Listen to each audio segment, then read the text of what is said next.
everyone. Good afternoon. I'm here to do an update. I only have about 20 minutes, so I'm going to try and do this real quick. I want to take a look at the S&P 500. This is Friday, December 4th. It's about 2:10 in the afternoon. There is a little under 2 hours left in the traditional trading day. I'm going to take a look at the S&P 500. I want to take a look at Nasdaq, and I want to take a look at Bitcoin. Those are the only three assets I'm really going to be taking a look at today. Lots of really great questions on the Discord, and just to speak to that, we've made a lot of changes to our Discord server here recently, and I feel like it's doing really well. It's probably something I should have done a year ago, but nonetheless, we're trying to to turn our Discord server in sort of like a hive mind where I try and do my best to equip you all with tools, equip you with the knowledge to be able to trade like I do. And with that, hopefully that's going to turn us into, a collective mind where we find things together. All right, so, with that, it's not financial advice, not your financial advisor. You're responsible for your own trades, managing your own risk, doing your own research. Always just my opinion on the market. If you want access to our Discord server, if you don't have access to our Discord server, what are you doing? Just throw a comment in the YouTube chat. I'll get an invite code out to you. But let's go ahead and take a look at the chart. I'm going to start with the S&P 500, then I'm going to go to Nasdaq, and then I'm going to go to Bitcoin. Those are the three assets I'm going to take a look at today. I have 19 minutes to cover all of this. So the questions that I have, the questions that I have been fielding here recently is, how high do I think we're going to go? Well, I had been watching 36.75, but as you can see here, from this perspective, it looks like we're going to be going higher.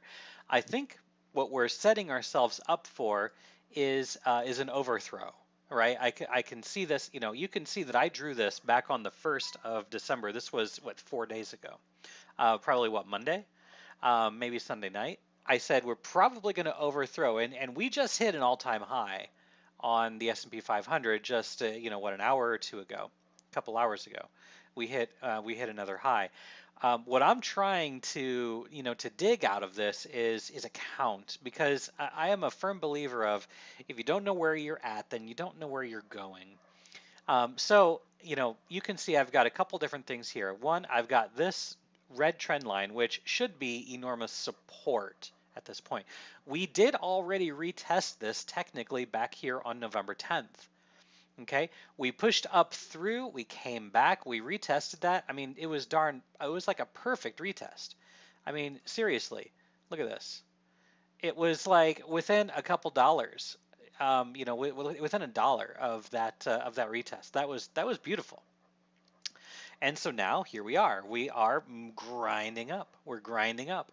And where do I think we're going to go from here? Well, I really do think we're going to be going up, because what we are setting ourselves up for, and let me see if I can get a cleaner chart. I think I've got a cleaner chart over here. What we're setting ourselves up for, just for the record, we are setting ourselves up for a parabolic move to the upside, potentially, right? I have to say this with a grain of salt, because it very well could be that we just collapse from here, because what I did see the other day was, we had this bottom here, we had this move up, and then we had a pullback right to the 618. When we had that drop, this was at the end of the day yesterday, we had a drop, and I was interested in buying down here.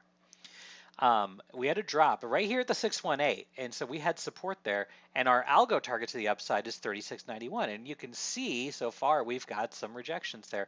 But with a 618 pullback, let's do this real quick. All right, so we've got this bottom right here, and I'll try and tag it as close as I can to this top right here, and then we've got our pullback right there, our 618 pullback right there. Let me get this as a normal pitchfork. So as you can see here, we are in this channel. This channel right here, we had some resistance there. I fully believe we are going to retest this upper, which right now is sitting at about 3,700 to 3,705. Right? The longer that it takes, the higher that more than likely this is going to go. I still believe we're probably going to see that upside target. I think we are. I really do. So, with that, we can see we've got a channel here. We had that support here. This was at 8:30 this morning. This was still in futures time, but this was good support. And now we went up to a logical area of resistance. And I believe that as long as we can maintain clustering, consolidating here at this median, that this should be support and we should move ourselves up. Now, does that mean it's going to happen today? Probably not. Probably not. As we go into this, we could find ourselves easily going up to 37.10. So let's just see. Go back over here to our other chart where we were monitoring this. Where was our algo target sitting? Let's just take a look. Our algo target to the upside is sitting all the way up here at 37.60, but 37.10. There's 3700 right there. We've got 3707. We have logical areas where we are going to find some resistance. That first area of resistance, as you can see, is at that 123.6, which is at 3707.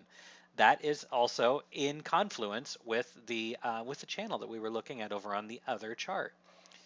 But the reason why I think we can overthrow this is because what a lot of people are paying attention to, they're paying attention to the larger channel here, this upper here coming all the way down to this lower over here. And actually, let me go ahead and just outline this. I've been talking about S&P for about 5 minutes, so I'm not going to give it too much more love, but I'm going to go to a 4-hour. All right, this is what everybody is looking at. So let me just go ahead and clear this out of here just to clean that up. All right, so I'm going to take a fib channel. I'm going to throw it on this. This is what a lot of people are paying attention to. From right there, we're going to go all the way up to this top right here and all the way back to this guy. Well, the problem with this, and actually let me see what happens if I go back further. I don't have a whole lot of confluence.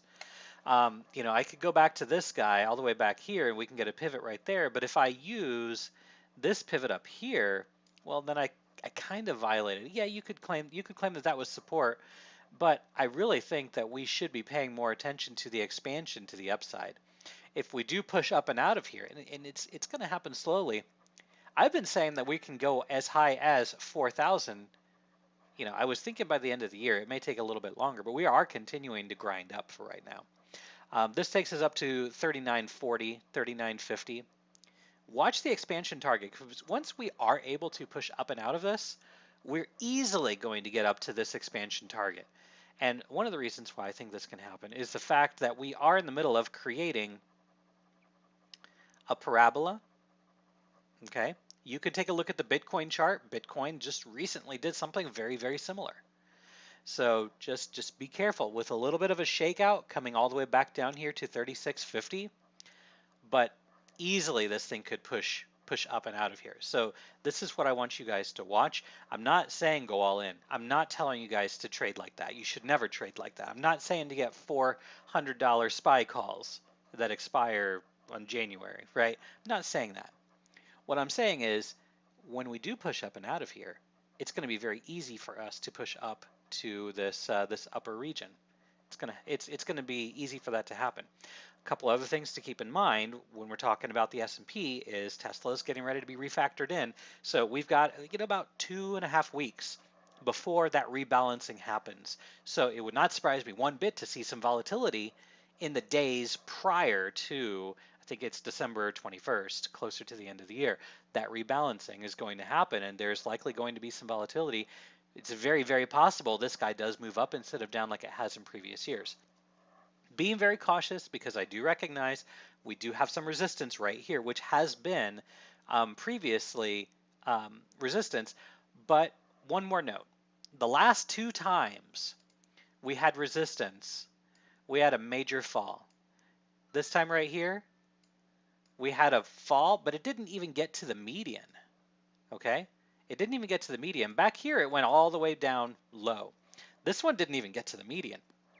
And now we're going up and retesting it again. In my opinion, that is bullish. Okay, so I'm just exercising caution. All right, let's go ahead and take a look at Nasdaq. Let's take a look at NQ. This guy is phenomenal. I'm going to go back to the other chart because I've already got some stuff already outlined here. I'm going to go down to an hourly chart. So what I had here was a 1, 2, and I believe that we are still working on the 3. Okay, Still working on that 3, moving ourselves up a little bit higher. Now the timing, of course, the timing is always tough. Timing's tough. But if that's a 1, 2, let's just take a look. From down here, we've got a 1 and a 2 using the trend-based fib extension, right? We've got this right up here at 12.9. 12.8 to 12.9, I would be interested in opening up a scalp short up here at 12.8 to 12.9. Okay, so let's just mark that out because I am interested in opening up a scalp short up here because that's also at an expansionary region. You can see this green trend line, which is based off of the channel that I've identified here already. We've got this upper, this lower, this lower, this upper. So, this looks like it's probably the median of this lower region. One way or another, we are grinding here. I do believe we are going to touch that upper up there, that expansion. So be looking out to see what happens up here at 12.8 to 12.9. I do believe we're going to get there. I do believe we're going to get there. We are still seeing highs on Nasdaq. We're still seeing highs on S&P. So we have to follow the dominant trend. And although September, October, and September and October, those 2 months were very, very corrective. Okay? They look very corrective. Down, up, down, A, B, C. Now I believe we go up from here. I do believe that we do. We will get a shakeout. There is no doubt about that. When we get up here to this level, wouldn't surprise me one bit if we fell.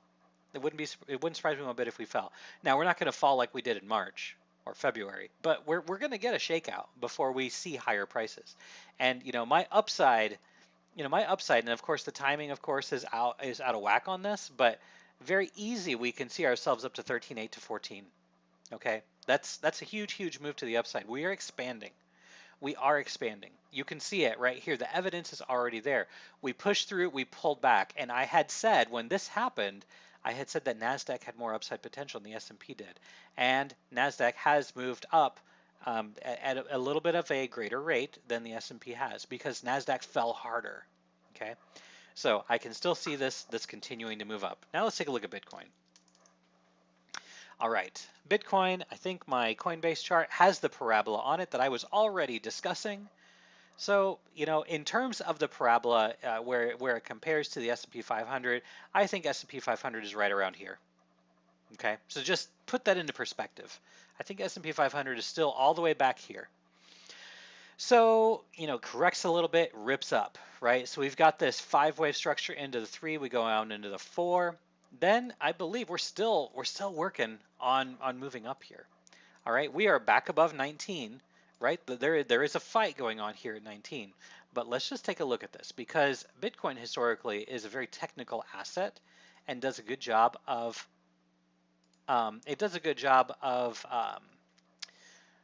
respecting technical levels. We had this bounce here at the 50. Okay, so if this is the case, likely there's a 1, 2, and I'll fix this here, 3, 4, a truncation on the 5th on this high. Okay, let me just move this down to a lower degree. And then we come down to the 50. Okay, this level right here is your level of invalidation, 18,100. We cannot go below 18,100. If we do, we'll have to reevaluate. But we haven't violated the parabola. It's still being respected. And upside target for this move, if this is a 1, 2, okay, upside target for this is still looking higher, guys. I still see this continuing to move higher, okay? Again, very technical asset that respects very technical levels. This is a 1, this is a 2. We've been talking about 12.2 to 12.4. I mean, that 123.6, the 100 is at 22.3. And the 123.6 is at 23.400, but that 1618 is up at 23.537. So we'll have to wait and see where this goes. I had been looking, as you can see right here at the negative 236 extension at 22.8. Up here, I mean, assuming we get there, and I think we will, you need to be very, very, very careful what you do. I would not be buying up here. This is going to be we're going to be looking for signs of distribution up here because I think it's going to happen. I don't know how far we fall. Maybe we fall 30, maybe we fall 40%. but you need to be very careful, and I would not be buying. I would not be advising anybody to buy once we cross 20,000. Okay. If you're going to be buying, you should be buying on significant pullbacks. Don't buy on a breakout, especially up here at all-time highs. So just be careful. Yeah, I guess that's really all that I've got on Bitcoin. There's not a whole lot to cover because, I mean, it is what it is. There's a parabola that is still occurring here. And until we see a significant pullback, I'm just waiting. I'm just waiting for there to be a sign of a rejection and a collapse. I don't see that happening anytime in the near future. Definitely not before New Year's. I think Bitcoin at least continues to rally or stays the same until then. So, we're still watching this. We're still being cautious. If we do happen to break these levels, if we break through these levels, and I'm not even joking when I say this, we're going to be going up to about $42,000 to $43,000. So we're going to have to just kind of take that one day at a time, one day at a time. But that's what I see here. So I've got 4 minutes left. Thank you all for watching. If this video did help you in any way, shape, or form, of course, like, subscribe, share, invite friends to the Discord. We want to increase the amount of minds that are in our hive. And all of the members on our Discord server are being trained to use the tools that I provide to them and to think the way that I think, to trade the way that I trade. And given enough time, we are going to be a dominant force in the trading atmosphere. All right, guys,